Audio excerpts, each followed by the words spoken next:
Hola compañeros y compañeras, pues vamos pues con la segunda clase de filosofía del derecho en tu preparación profesional y con lo que vienen siendo las famosas corrientes jurídico-filosóficas o el pensamiento jurídico-filosófico. Ya entramos de lleno en cómo dentro del derecho también hay varias formas de pensar, varias maneras de ver el derecho, varias maneras de poder explicar el derecho que quizás no coincidamos en ellas. Lo importante no es tanto que coincidamos, sino entender cómo la mente humana es capaz de ver sobre un solo objeto diversos puntos de vista, diversos enfoques. Y a través de los argumentos es como tú y yo podemos estar convencidos y a futuro nos podemos consagrar o establecer como positivistas, como naturalistas o como positivistas teológicos. Y lo que está aún por ver y lo que estamos todavía por ver otras corrientes filosóficas. Ya ves, ahorita nos damos una idea cómo los expertos filósofos se meten también al derecho o viceversa. Cómo los expertos juristas se meten también a la filosofía para razonar, reflexionar, analizar. Lo que en esencia es tu profesión, lo que en esencia viene siendo el derecho. Hemos visto el justnaturalismo, hemos visto el positivismo y hemos visto también el justnaturalismo, compañeros, teológico. Hemos visto cómo para algunos, no solamente filósofos, sino abogados, los derechos ya existen, siempre han existido. El, la autoridad no los inventa, la autoridad solamente los reconoce. Entonces, para el positivista, mientras la autoridad no los plasme en una ley, en un documento, pues esos derechos no existen. ¿Sí? Ejemplo, en Venezuela se supone que no se reconoce el derecho a la disidencia y por eso se ataca a aquellos que no están de acuerdo con Nicolás Maduro. Entonces, como puedes ver, pues ahí en lo pragmático, en lo práctico, tiene razón los positivistas.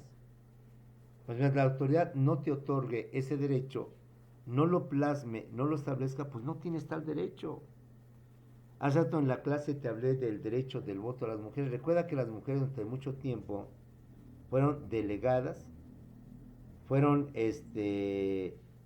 vistas como personas de segundo nivel. Tan es así que nunca se le reconoció el derecho a votar. La mujer tenía prohibido tanto a nivel mundial como a nivel nacional el votar. Por razones X, Y o Z, la mujer no tenía derecho a votar y menos a ser votada. Mucho menos a ocupar un cargo público, llámese diputada, senadora, llámese gobernadora o llámese, compañeros, presidenta municipal. Después de la Segunda Guerra Mundial, 1939-1945, a nivel mundial se le empezó a dar ese derecho a la mujer para que votara. Y aunque el naturalista diría, esa mujer ya tiene ese derecho, ya lo puede ejecutar, pues sí. Mientras la autoridad no te lo permitiera, la mujer, por más que se sacara una casilla, jamás podía votar. Entonces, hasta aquí como que en cierto sentido los positivistas la llevan de ganar. Pero esto no implica que, aunque la autoridad no me lo reconozca, yo sí sigo pensando, o dicen ellos, que el derecho ya es algo que viene inherente, adherido de forma natural al ser humano. Bajo este contexto y bajo este recordatorio de las clases, vamos a seguir viendo las corrientes jurídico-filosóficas, cómo ven al derecho, sus fines, sus objetivos, etcétera, etcétera. Por visto y explicado el justnaturalismo, por visto y explicado el positivismo y por visto y explicado el justnaturalismo teológico. ¿Qué más tenemos? Otra corriente derivada del justnaturalismo obviamente es el justnaturalismo racional. También llamado justnaturalismo racionalista o también llamado justnaturalismo laico, compañeros. ¿Cuál es esta otra corriente derivada del justnaturalismo? Esa corriente filosófica jurídica sostiene que el derecho deriva de la naturaleza humana, pero no por ser hijo de Dios, sino por su calidad o carácter racional y social. Ve aquí otro punto de vista.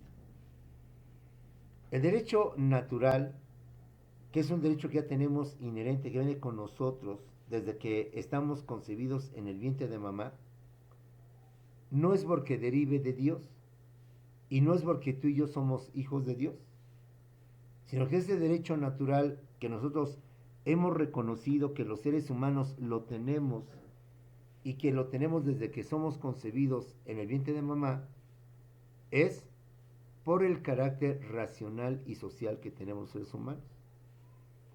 Los seres humanos somos los que inventamos y creamos esos derechos. Esos derechos de forma innata, de forma adherida al ser humano. Y no porque Dios así lo haya establecido, o no porque nosotros hayamos sido parte de la creación de Dios. Es la razón, es la reflexión, es el pensamiento humano, el que en esencia es el que crea, el que reconoce, el que acepta esas facultades o derechos que tenemos desde el momento en que somos concebidos y desde que siempre hemos tenido, y que no necesitamos que la autoridad o el Estado lo reconozca o los consagre o los establezca en un ordenamiento jurídico. El derecho natural, dicen los justnaturalistas racionalistas o racionales, no es producto de Dios, sino que el derecho natural es de la naturaleza y de la razón humana. Si tú y yo tenemos derechos innatos, derechos propios del ser humano, es porque el ser humano los creó, los estableció a través de la razón, a través de la reflexión, a través del análisis. El hecho natural, por tanto, no es producto de Dios, sino que es producto o deriva de la propia naturaleza, deriva del propio razonamiento y reflexión humano, compañeros. Ve otro enfoque, otro punto de vista que también nos hace pensar. Entonces creíamos que el justnaturalismo teológico tenía la razón, ahora nos viene el justnaturalismo racional, nos da otro enfoque, también congruente, también lógico, que explica lo que viene siendo el derecho. ¿Quiénes son los exponentes de esta nueva corriente llamada justnaturalismo racional? Baruch Spinoza, Samuel Pufendorf y Eric Wolf. Perdón si no sé pronunciarlos correctamente, no domino otros idiomas, pero la regla te dice que cuando no sabes pronunciarlos, entonces al menos los leas o lo digas tal como se escribe. Quizás no es Baruch Spinoza, pero a falta de hacerlo peor, Baruch o Baruch, mejor digo Baruch Spinoza. Ante la falta de no saberlo pronunciar correctamente, mejor lo digo como se lee, Samuel Pufendorf. De igual manera, Eric Wolf. Ahí tenemos el justnaturalismo racional, racionalista, o también llamado justnaturalismo laico, ajeno completamente a Dios, ajeno completamente a la existencia o creación de Dios. Ahora tenemos otro, el positivismo o positivismo jurídico, que ya lo vimos cuando hablamos del derecho natural y del derecho positivo, y que hoy reafirmamos y complementamos. Según el positivismo, o también llamado positivismo jurídico, afirma que el derecho o los derechos solo serán válidos y existentes si el Estado los reconoce y los plasma en un ordenamiento jurídico. Mientras el Estado o la autoridad en la cual nos encontremos no reconoce estos derechos y, lo más importante, no los plasma o los consagra en un ordenamiento jurídico o legal, pues no existen, no los tiene. Mientras Nicolás Maduro no reconozca el derecho a los venezolanos para manifestarse y ejercer libremente su voto, y ejercer libremente a otra autoridad que no sea Nicolás Maduro, pues hazle como le hagas, di como tú digas, no tienes ningún derecho de votar, de participar, de mostrar tus ideas. Porque el Estado o la autoridad donde tú te encuentras no nos ha plasmado, nos ha reconocido o nos ha hecho efectivo, compañeros. Ahí queda pues para tu análisis, para tu reflexión, cuál de las dos posturas, el justnaturalismo o el positivismo, tiene la razón. Y dentro del justnaturalismo, si el justnaturalismo teológico y el naturalismo racional, ¿cuál de los dos tiene por tanto la razón? Como puedes ver, son puntos de vista, son criterios, son opiniones que nos hacen ver y nos hacen dilucidar y nos hacen reflexionar sobre los diversos puntos de vista o diversos criterios que se manejan en lo que viene siendo estas corrientes.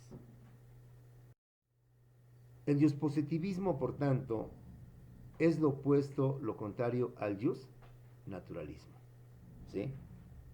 Tanto en su aspecto de naturalismo o derecho natural, como en su aspecto de naturalismo teológico. Para el positivista, simplemente el derecho será y se encontrará cuando el Estado o la autoridad así lo reconozca, así lo establezca.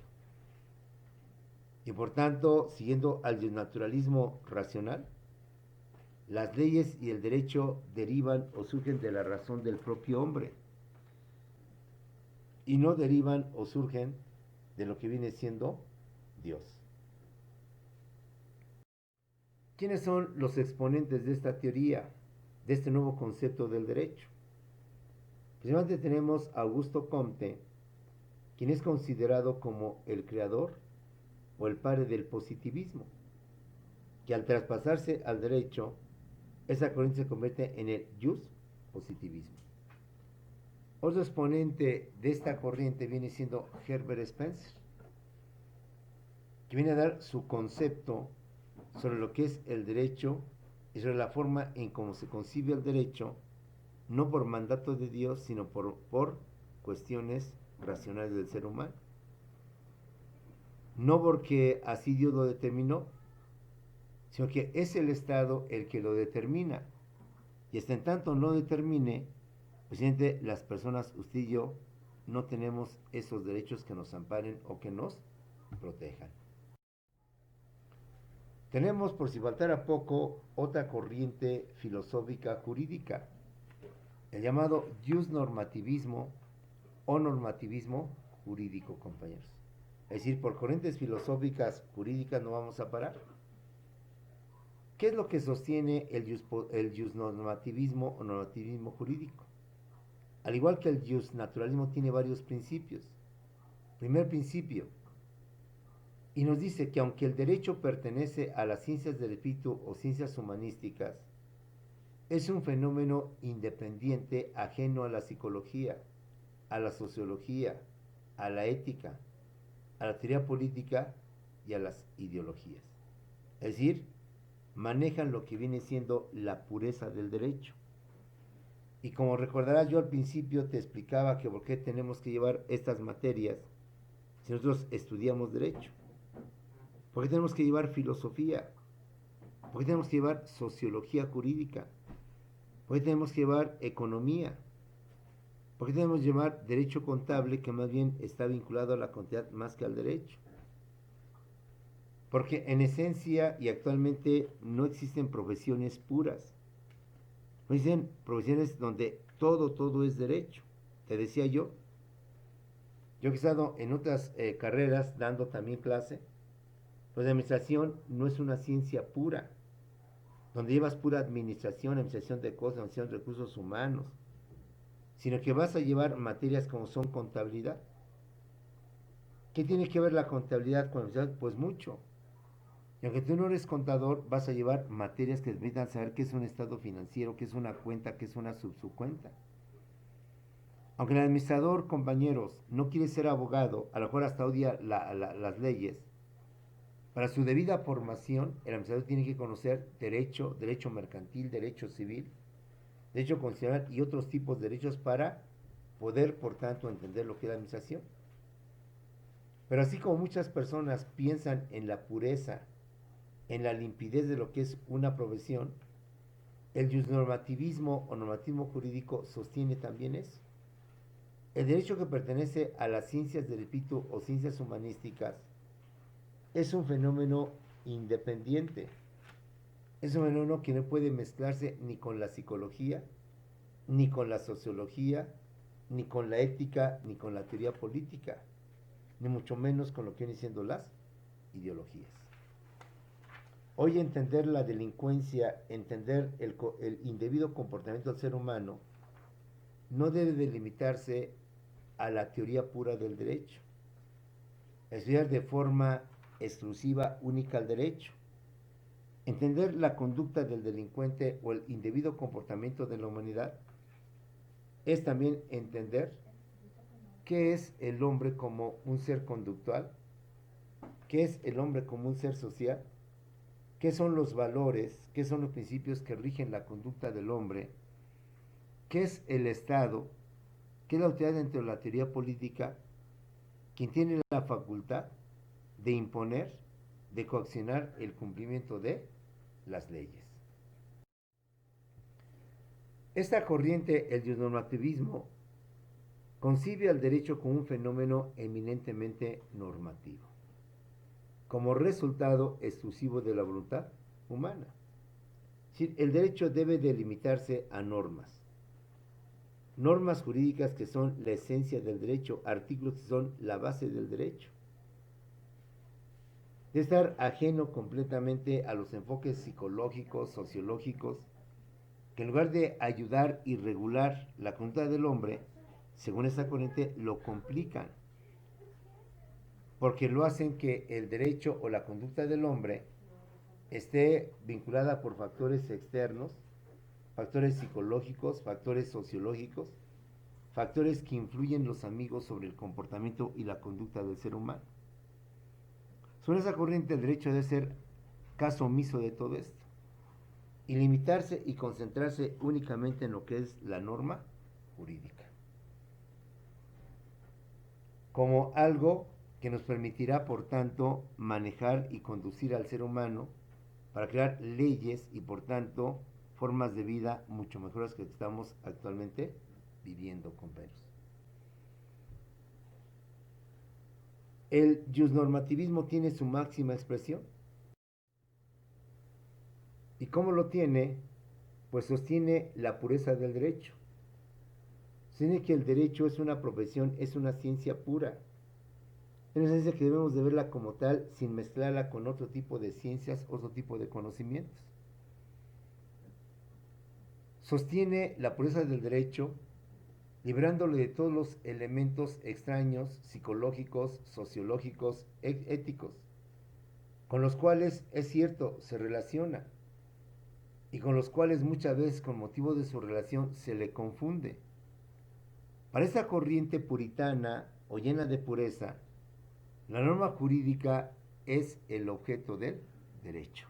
Fíjate nada más. Para esta corriente filosófica, la justicia, el bien común, la igualdad, la fraternidad, la solidaridad, no son los fines que persigue el derecho, o no deben ser los fines que lleven al derecho. El verdadero objetivo o objeto del derecho es la norma jurídica. Es decir, hacer normas jurídicas perfectas, normas jurídicas de excelencia, que mantengan una regulación más equilibrada de lo que es la conducta de las personas en sociedad. Es decir, haz de cuenta que esta corriente trata de sustituir el vocablo o la palabra Dios por la palabra leyes, por la palabra derecho. Así como concebimos a Dios el Creador, el organizador de todo esto llamado mundo, llamado universo, como el gran cerebro que creó, que organizó y que coordinó a todo esto que vive en una gran armonía que es el universo, así para esta corriente el derecho debe ser una especie de Dios, una especie de paradigma bajo el cual los juristas deben concentrar no tanto en la conducta, en las formas de cómo la psicología o la sociología ve al ser humano, sino en lo que viene siendo la esencia puritana, la esencia purista, la esencia pura de lo que es el derecho. Por eso, al decir que la norma jurídica es el objeto del derecho, es el fin del derecho, es la intención del derecho, es la meta del derecho, pues no está contradiciendo. Porque realmente a través de la norma, a través de la ley, es como debemos poder establecer sociedades perfectas, sociedades de excelencia que permitan una mejor y mayor armonía entre las gentes o personas que viven no solamente en una sociedad, sino dentro de una familia. Evitar, pues, a través del derecho, a través de las leyes, las familias disfuncionales. De la larga van a crear miembros disfuncionales y que estos miembros van a provocar dentro de una sociedad, pues lo que hemos visto, delincuencia, daño a la sociedad, secuestros, violaciones, robos, asaltos y demás situaciones. Sobre esa corriente, la norma jurídica viene siendo el famoso objeto del derecho, compañeros. ¿Quiénes postulan o quiénes sostienen esta pureza o este aspecto puritano del derecho? Su principal representante, compañeros, es justamente Hans Kelsen, un clásico del derecho, un clásico que seguramente en otras materias vas a escuchar, vas a oír, un clásico que durante mucho tiempo pues mantuvo estas posturas. Tan es así que su obra clásica o su obra tradicional, la que le dio fama, le dio prestigio, ven nada más cómo se titula: La teoría pura del derecho. Es decir, tratan de desligar al derecho de todo concepto psicológico, sociológico, político, ético. Y tratan de ver al derecho como tal, como una ciencia independiente, apartada de las demás. Una ciencia que así como el cristiano, el católico ve a Dios como su salvación, para ellos el derecho viene siendo el Dios, que viene a ser la salvación de la sociedad, la salvación del mundo, la sociedad, de todo. Enfoquemos pues nuestros estudios y nuestros análisis y nuestros comentarios, no en el sentido de que si es la justicia, si es la solidaridad, si es la hermandad, si es la igualdad, el fin del derecho. No. Para estos puritanos, el fin del derecho es la propia norma jurídica. Y haciendo normas jurídicas perfectas, haremos por tanto sociedades perfectas. Haciendo normas jurídicas perfectas para la familia, haremos por tanto normas jurídicas o familias perfectas, unidas, porque la intención del derecho es dar estos postulados, estos principios universales, fundamentales, verdaderos, basados únicamente en el derecho, en su reglamentación, sin tomar en cuenta los factores externos. Ahí con el tiempo te invito, porque de hecho es un clásico, estudiar o leer y releer hasta poder entender, porque créeme que es difícil entender a Hans Kelsen con su teoría pura del derecho. En mis años mozuelos, aunque no creas, alguna vez yo también fui joven, conocí en la Facultad de Derecho de la UNAM, pero concretamente en Acatlán. Este era un libro clásico, un libro de rigor, un libro que tenías que aprender de principio a fin. Y tratar de explicarlo, tratar de decirte en qué consiste la teoría pura del derecho, qué difícil era para aquel entonces explicar. Hoy, a través de los años, pues muchos otros juristas, con una terminología más clara, más llana, más asequible, nos lo explican, nos lo dicen y tratamos apenas de entender a Hans Kelsen. Hans Kelsen es un puritano, es un purista del derecho. Y solo ve al derecho como una ciencia única, independiente de cualquier otro tipo de ideología. Por eso no es casualidad ni es coincidencia que su principal obra le haya puesto ese título que ha pasado a través de la historia del derecho: La teoría pura del derecho. Sigamos pues adelante y veamos otra corriente más de cómo ve el derecho: el historicismo jurídico, en donde la historia, compañeros, forma parte también del derecho y también da su punto de vista o su enfoque en cuanto al derecho. El historicismo jurídico pretende crear o derivar normas universalmente válidas a partir del desarrollo histórico de la humanidad. O sea, a través de este desarrollo histórico se han presentado aspectos y conductas universales que poseen fuerza normativa las cuales pueden adecuarse al derecho positivo, como vienen siendo los derechos humanos.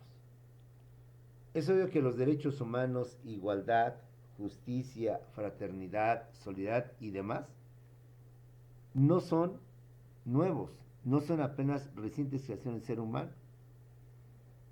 Ese deseo de igualdad, ese anhelo de justicia siempre ha permeado, siempre ha existido en todas las sociedades. Las sociedades antiguas como las sociedades modernas y contemporáneas. En los hombres primitivos e ignorantes, como en el hombre hoy pensante y racional que viene siendo el hombre contemporáneo. La historia, a través de la evolución del ser humano, nos permite, por tanto, establecer normas universalmente válidas, de todos los tiempos, de todas las culturas.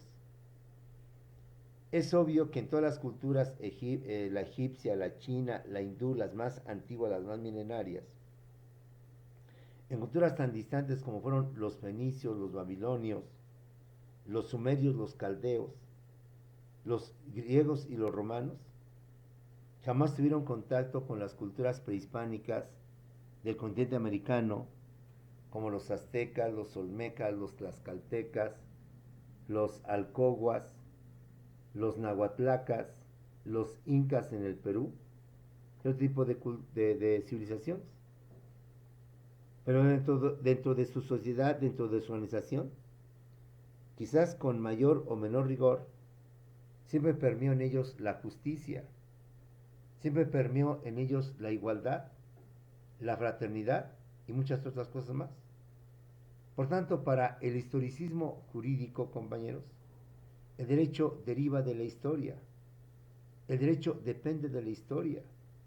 La historia influye mucho en el derecho para que a través de la evolución del hombre, el hombre vaya creando y formando leyes cada vez más perfectas, pero basadas en la evolución de lo que viene siendo la historia. Un ejemplo, durante mucho tiempo existió la monarquía como forma de gobierno, donde un rey, un soberano, un monarca, un emperador, los romanos le llamaron César, los egipcios le llamaron faraón, los aztecas y culturas prehispánicas le llamaron Tlatoani, compañeros. Y en todos ellos llegó un movimiento llamado Ilustración, que vino a crear el concepto de que esos gobiernos eran malos, eran arbitrarios, eran autoritarios. Porque dejar el poder en una sola persona, en lugar de crear paz, armonía, iba a crear justamente injusticia, arbitrariedad e ilegalidad. Y esas ideas que nos dieron Rousseau, John Locke, Thomas Hobbes, Montesquieu y muchos más, son las que han ido consolidando el derecho no solamente de México, sino de todo el mundo. Esas ideas fueron las que dieron origen a la Revolución Francesa y a la llamada Declaración Universal de los Derechos del Hombre y del Ciudadano, que hoy con el tiempo, te estoy hablando del siglo XVIII, los años 1700, hoy estamos en el siglo XXI, años 2000, 2020 de forma concreta, ya están definidos, establecidos como garantías individuales o como derechos humanos, no solo en México, sino en todo el mundo. Como puedes ver, el historicismo jurídico también tiene mucha razón, tiene mucha lógica en sus argumentos. Ellos pretenden crear normas universalmente válidas. Es decir, ya no tratan nada más de leyes en México, normas en México. Ellos visualizan a la humanidad como eso, como una raza, una etnia en proceso de evolución. Y en base a las diversas etapas históricas, y a que la historia muchas veces se repite, tratan de deducir y de crear normas universalmente válidas a partir del desarrollo histórico de la humanidad. En este proceso evolutivo del ser humano se presentan aspectos y conductas universales que poseen fuerza normativa y las cuales deben de adecuarse al derecho positivo, como es el caso de los derechos humanos. La igualdad, la justicia, la hermandad, la fraternidad, la no discriminación, aunque son derechos que hoy los podemos expresar y los anhelamos directamente, no son exclusivos de esta etapa, de esta época. Ya desde antes ya existían, ya estaban.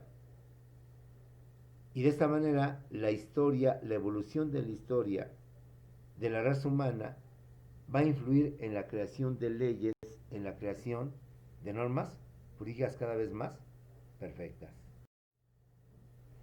¿Quiénes son los exponentes de este pensamiento de ver al derecho, dependiendo de la historia, de ver al derecho como producto o parte de la historia? Entre otros son Federico von Savigny y George Friedrich Puchta. Vuelvo a repetir, lo digo como se lee, no como se pronuncia. Ante mi ignorancia, que digo con vergüenza, no creas que lo digo con orgullo, y atendiendo la regla que si no sabes pronunciar el nombre el nombre extranjero, entonces limítate a pronunciarlo y a decirlo tal como se escribe. De eso que se ve mal o está mal, a que con tal de lucir y no presumir nuestra ignorancia, le demos un sentido práctico de pronunciación, pues mejor lo digo malamente y conforme se lee. Los principales exponentes del famoso, de esta teoría, son Federico von Savigny y George Friedrich Puchta. ¿Sale con eso?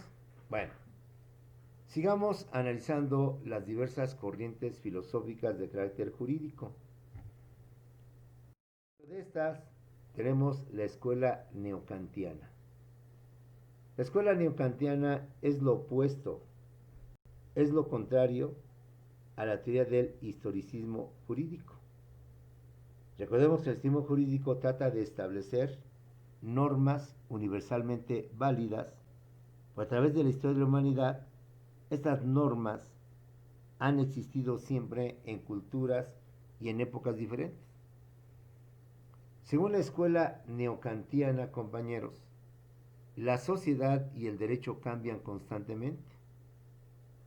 Y como la sociedad y el derecho cambian constantemente, por lo tanto, es imposible establecer normas universalmente válidas. Un argumento que por principio suena más lógico, o suena lógico y suena también congruente. A diferencia del historicismo jurídico, la escuela neocantiana establece que es imposible, que es difícil, o que no podemos establecer normas universalmente válidas, porque tanto la sociedad como el derecho están en constante cambio, están en constante evolución. Pongamos un ejemplo vigente y actual, compañeros. En mis tiempos y en mis épocas, que aunque estoy viejito, no hace muchos años, hace unas cuantas décadas,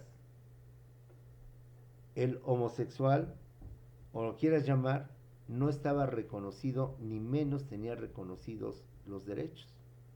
El derecho a unirse con otra persona, el derecho, a pesar de su condición, poder adoptar a niños por el riesgo que se temía de que esos depravados, como se les consideraba, o esos enfermos mentales, pudieran causar en ese niño pues un daño mayor, como también abusar o acosar o disfrutar sexualmente de ese niño.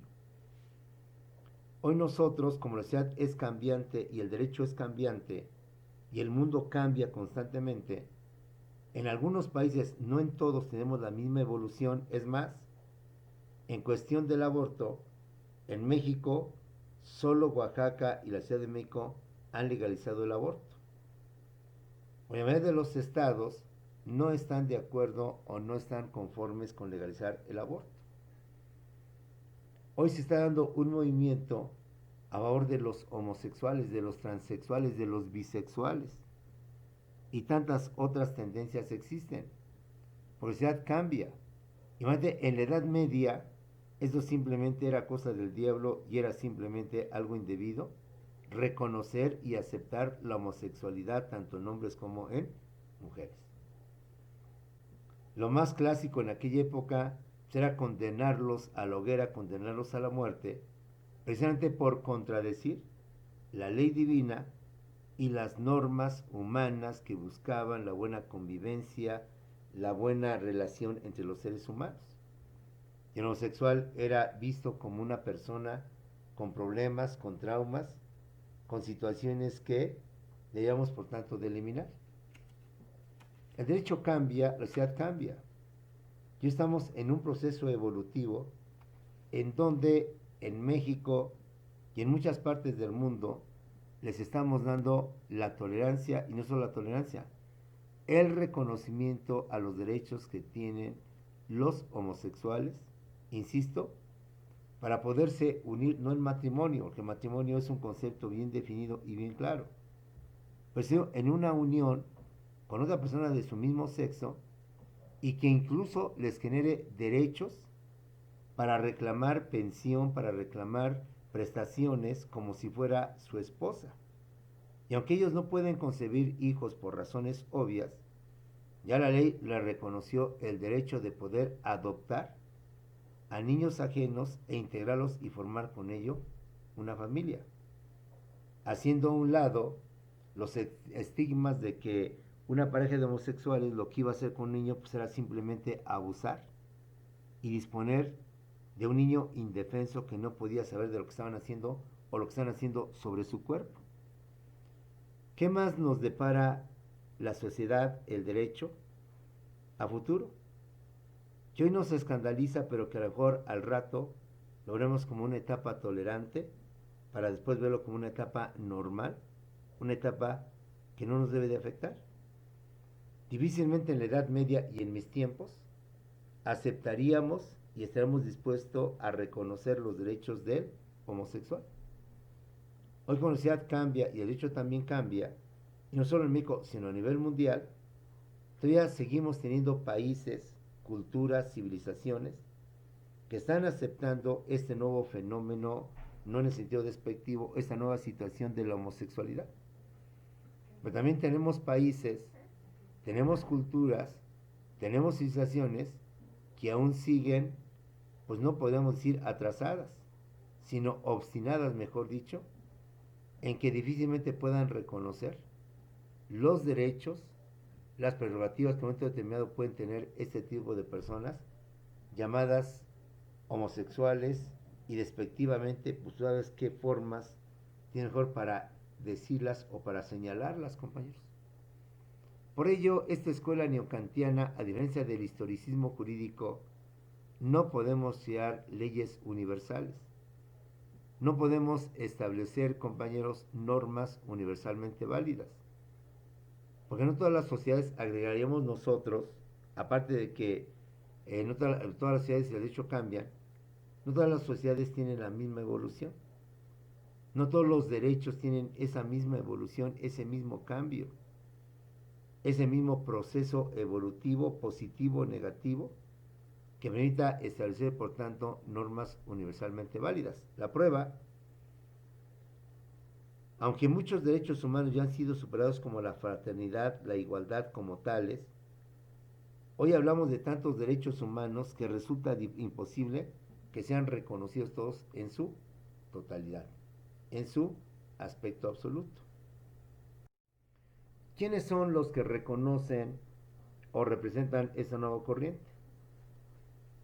Siendo el principal uno de ellos Rudolf Stambler, quien se encuentra en esa corriente, y como tú lo puedes ver, de acuerdo a la imagen que estamos proyectando, pues pareciera imposible, porque se ve que es una persona que es ya de edad avanzada y que en sus tiempos podía aceptar lo que estamos hablando del homosexualismo. Tal vez sí aceptaría que es difícil crear leyes universales, porque el derecho y la sociedad están en constante cambio, en constante evolución. Pasemos ahora con otra corriente filosófica jurídica, que es el enfoque sociológico o el enfoque de la sociología dentro del derecho. Así como la historia se mete al derecho, Así como la economía también se mete al derecho cuando veamos el enfoque económico del derecho, vamos a ver el enfoque de la sociología dentro del derecho. Y cuando la sociología, al igual que la historia, se mete al derecho, entonces surge una nueva corriente que es el sociologismo jurídico, o también llamado el jus realismo, el derecho de la realidad, compadre. ¿Qué es el sociologismo jurídico, o también llamado el jusrealismo? En primera instancia diríamos que es el enfoque sociológico del derecho, la intromisión de la sociología dentro del derecho. De tal manera que esta corriente afirma que el derecho no debe limitarse a la norma jurídica, como lo sostenía la teoría pura del derecho, como lo sostenía Hans Kelsen, como lo sostenía el just normativismo. Esta teoría, o esta corriente, mejor dicho, más que teoría, esta corriente opuesta a la pureza del derecho, afirma que el derecho no debe limitarse a la norma jurídica, a los valores, sino que debe de incluir a la sociedad, a los hechos o fenómenos sociales que determinan la realidad y la conducta del ser humano. No podemos cerrar los ojos y pensar solamente en la norma jurídica. Debemos de pensar que el ser humano vive, se desarrolla dentro de la sociedad. Y que dentro de la sociedad hay muchos factores, hay muchos elementos que van a determinar no solamente la realidad, sino la conducta del ser humano.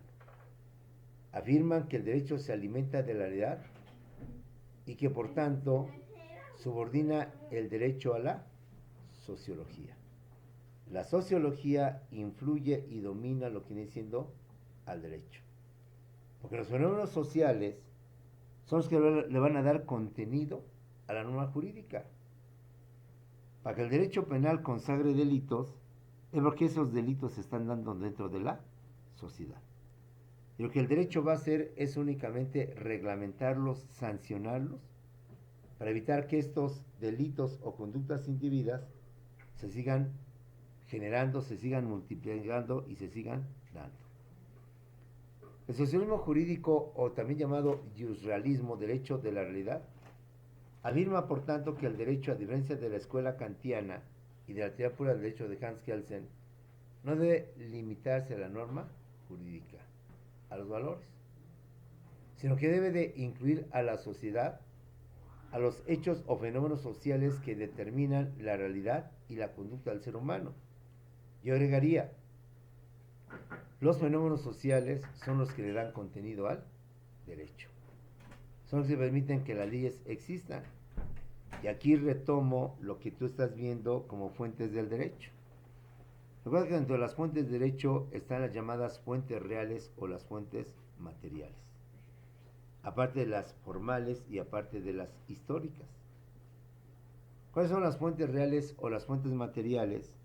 Son los fenómenos o los problemas que se presentan ante la sociedad y que para poderlo resolver van a dar origen y van a dar lugar al derecho. Para que un fenómeno o problema se resuelva dentro de la sociedad, entonces tiene que crear una ley a través de la cual se regule y se reglamente ese nuevo fenómeno. A eso le llama las fuentes materiales o las fuentes reales del derecho.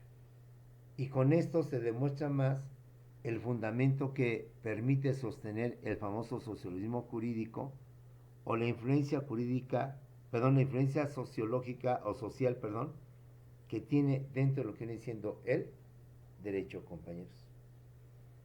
Te pongo un ejemplo. En los años 70 no existía la Procuraduría Federal del Consumidor, ni menos la famosa Ley del Consumidor. Por tanto, en los años 70 y antes de los 70, cualquier problema que tenías con el famoso proveedor se resolvía ante tribunales. Íbamos a la Comercial Mexicana, pensando que en aquel tiempo ya existía, aunque creo que todavía no existía.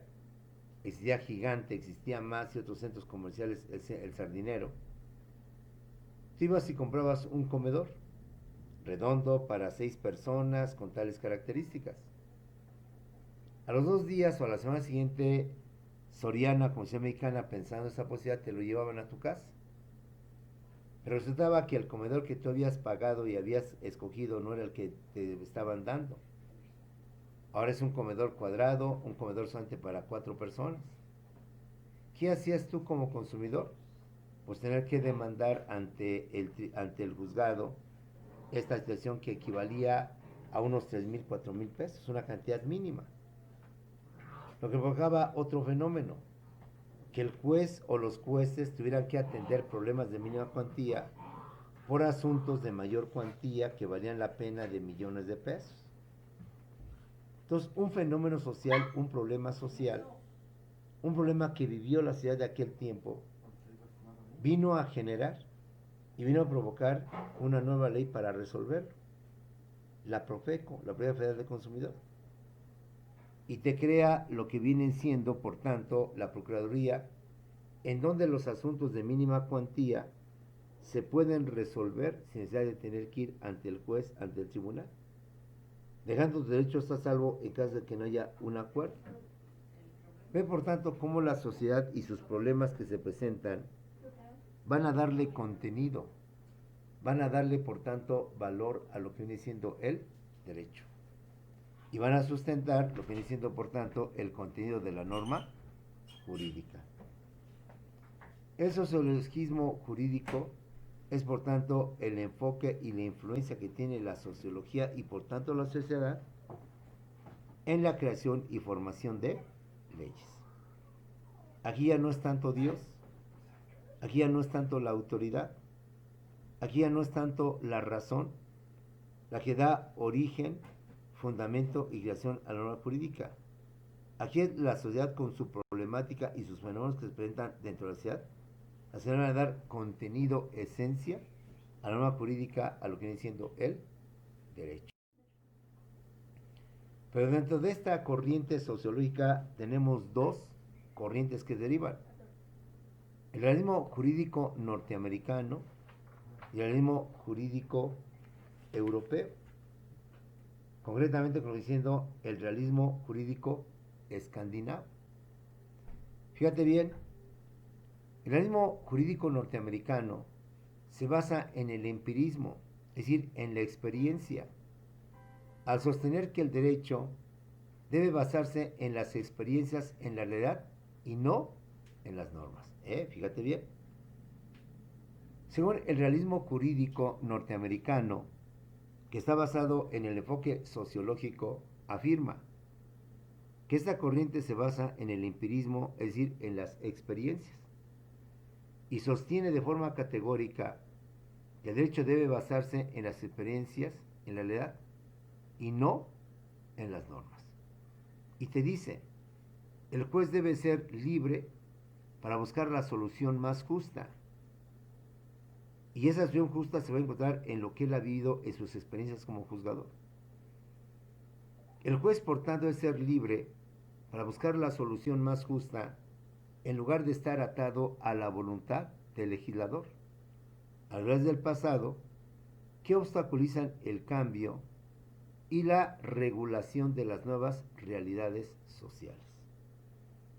Y me explico, compañeros, para que entendamos este concepto de que el derecho, más que el juez, que es el que aplica la ley y resuelve los conflictos, más que basarse en la norma jurídica, que es una norma fría, una norma hecha por una persona que no vive las experiencias, por un legislador que está completamente ajeno a la realidad, es el juez quien debe de resolver los conflictos en base a su calidad humana, en base a sus experiencias, y no en base a lo que la norma jurídica dice de forma fría, de forma ajena a la realidad.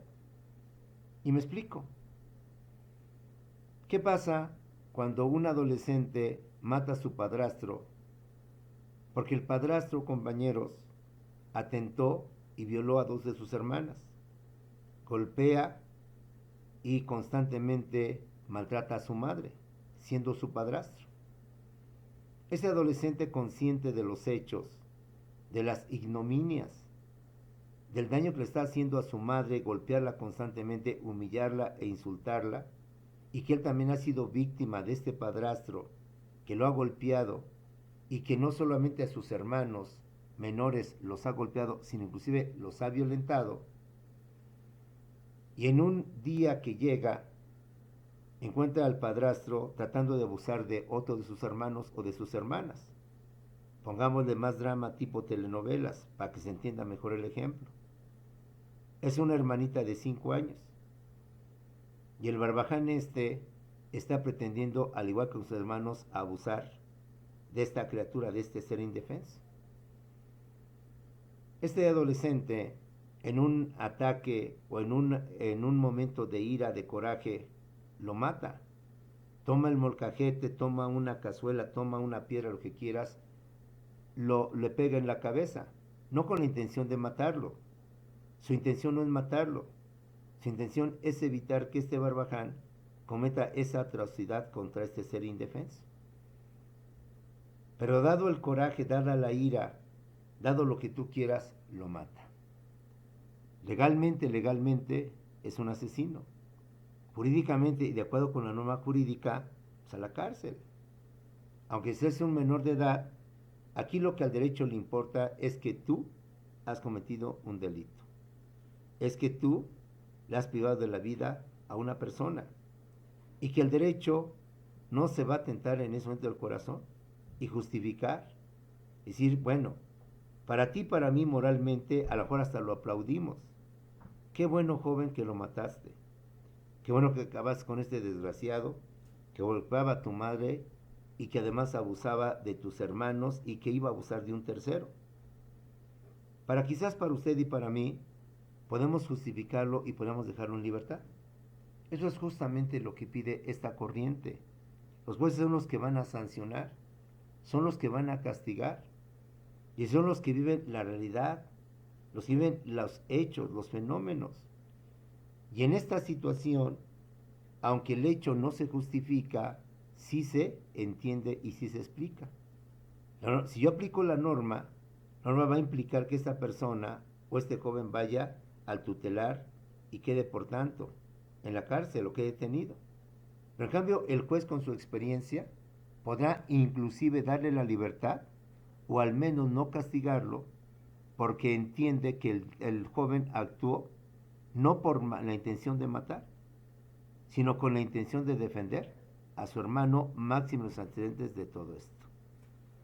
Ve, por tanto, si es válido este concepto. El juez debe de ser libre para buscar la solución más justa, en lugar de estar atado a la voluntad del legislador y a las leyes que te dicen lo que debes y lo que no debes de hacer. Con este ejemplo y muchos más, quizás entendemos mucho mejor esta forma de ver al derecho desde el punto de vista realista, desde el punto de vista sociológico. Y quizás tu concepto de la justicia, tu concepto de todo esto va a cambiar. Porque creo que nadie, viendo el ejemplo como te lo dije, de que el joven mató no por matar, sino por defender a su hermano, creo que todos lo aplaudiríamos, todos lo justificaríamos y todos, sin lugar a dudas, le daremos la libertad. Pero la norma jurídica es fría. La norma jurídica no te aceptaría esa libertad, ni la justificaría, ni la daría. A lo mucho le bajaría la pena, a lo mucho le daría ciertas situaciones de menos castigo, pero al final te vas a la cárcel, al final te vas como delincuente porque has privado de la vida a una persona. Y para el derecho no le importa que haya sido un violador, un asesino, un drogadicto, un alcohólico, un golpeador, etcétera. Ve ahí esa otra forma de cómo se ve el derecho y cómo concebimos al derecho y cómo los que ustedes que quieren aplicar el derecho, pues lo puedes tomar en cuenta, porque ante cuántas cosas tú te vas a enfrentar de la realidad, ante cuántas lo estamos viendo. Vemos en videos cómo roban, vemos en videos cómo toman casetas, cómo llevan el dinero y no se les hace nada, independientemente de que la autoridad no actúe. Simplemente cuando los llevan ante el Ministerio Público y ante el juez los libera. El juez les da libertad, la famosa puerta giratoria, que espero estés al tanto de la reforma judicial que tanto se ha hablado, donde ahora se pretende que esto ya no vuelva a suceder, que esto ya no se permita esa puerta giratoria. Para terminar con esto, ¿quiénes son los exponentes? Ahí están William James, John Dewey, los jueces y los mismos jueces o ministros de la Suprema Corte de Estados Unidos, Benjamín Cardoso y Rascoe Pont, que aparecen en la imagen. Siendo jueces, siendo ministros de la Corte de Estados Unidos, de la Suprema Corte de Estados Unidos, son los que establecieron este pensamiento como jueces y con su experiencia vieron muchos casos y resolvieron muchos casos que en teoría o en cuestiones monetarias lo resuelven de otra manera. Pero con la norma jurídica era fría, por la razón que te expuse, tuvieron que en consecuencia emitir aparentemente una sentencia justa, pero que en esencia fue injusta, compañeros. La otra es el realismo jurídico escandinavo, que es el enfoque no sociológico, sino el enfoque psicológico, la influencia que la psicología tiene sobre el derecho. En vez del norteamericano, le resta importancia a las decisiones judiciales, le resta importancia a la libertad que el juez debe tener para juzgar un caso, no en base a la norma, sino en base a su experiencia. Y para esta teoría esta corriente filosófica jurídica sostiene que la única realidad a la cual corresponden los fenómenos jurídicos es la psicología. Es el juez, es el abogado que quiere tomar en cuenta la psicología, porque la psicología estudia las enfermedades y los problemas mentales. ¿Cuántos abogados con tal de chispar, como decimos vulgarmente, y liberar a su cliente, argumentan que tienen problemas mentales, problemas de bipolaridad, problemas de esquizofrenia, que al momento de cometer el delito lo hicieron no en sus 5 sentidos, sino con motivo de su enfermedad, de sus ataques? Ve cómo ahora la psicología también le da un valor para que el abogado y la ley tomen en cuenta y por tanto crear mejores leyes. Sí mató, sí violó. La persona es una enferma mental que tiene bipolaridad, que tiene esquizofrenia, que tiene tantas enfermedades mentales y que de acuerdo con la psicología no estaba en sus 5 sentidos, no estaba en su uso racional y por tanto se justifica, o al menos se justifica, pero sí se pide una pena menor porque la persona no se encontraba en sus 5 sentidos. Con esto, compañeros, terminamos nuestra segunda clase y vamos enriqueciendo nuestro enfoque jurídico y no nada más limitarnos como leyes que regulan la conducta humana, sino algo más. Nos vemos en segundos en Zoom para atender cualquier duda, cualquier aclaración. Nos vemos en segundos en el Zoom, compañeros.